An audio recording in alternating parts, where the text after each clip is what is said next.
hay que arrancar el gozo de la Pascua.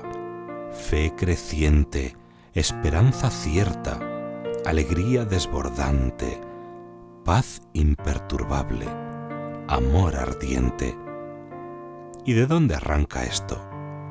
Pues que la Santísima Virgen nos conceda no separar en ningún momento a Cristo resucitado de Cristo clavado en la cruz. Porque si estáis observando la liturgia de estos días, en la liturgia de estos días la Iglesia nos está haciendo constantemente menciones a la cruz.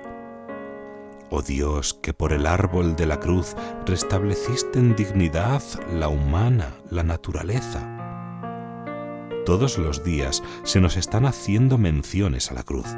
No podemos separarlos en ningún momento, en ningún instante, porque cabe ese peligro.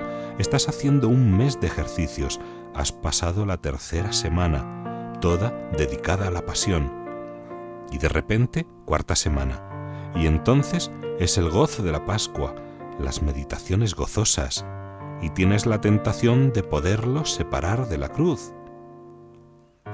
Si es que el gozo de la resurrección está totalmente vinculado a la cruz. Ahí es donde está el gozo de la resurrección. ¿Por qué razón?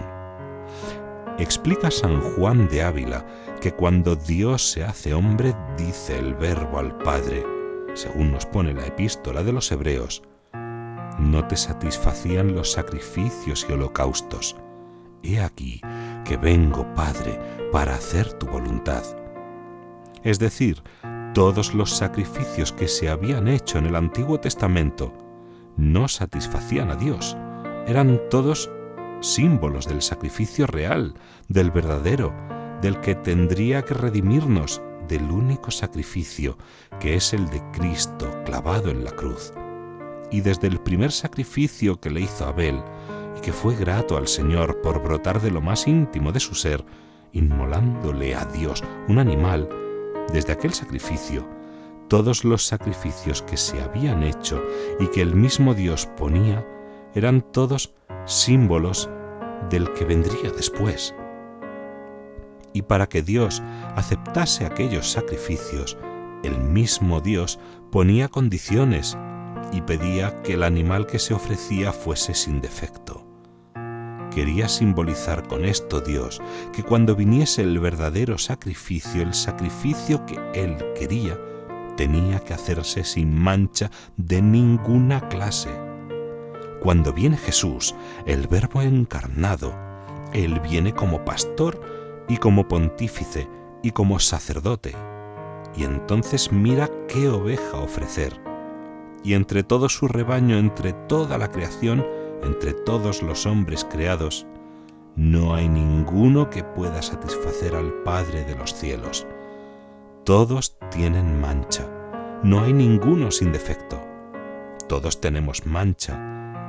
Y entonces este sacerdote que tiene que ofrecer una víctima, como ofrecían los sacerdotes del Antiguo Testamento, no encuentra víctima que ofrecer al Padre, y se ofrece Él.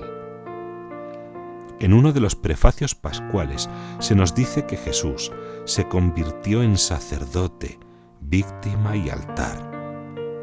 Entonces el mismo sacerdote, Jesucristo, se hizo víctima, porque esa víctima sí podía ser agradable al Padre. Esa sí era sin mancha, esa sí era sin defecto, inmaculada. Era una víctima divina, capaz de poder satisfacer la dignidad divina ofendida por el pecado. Entonces Jesús se ofrece como víctima. Ahora bien, en el Antiguo Testamento el sacerdote ofrecía a la víctima, pero no se sabía si esa víctima era agradable al Padre, si era aceptada por el Padre. En algunos casos sí, porque Dios hizo llover fuego sobre la víctima, y entonces el pueblo se regocijaba, saltaba de júbilo. Como en el caso de Elías, era una señal de la aceptación de Dios por aquel sacrificio.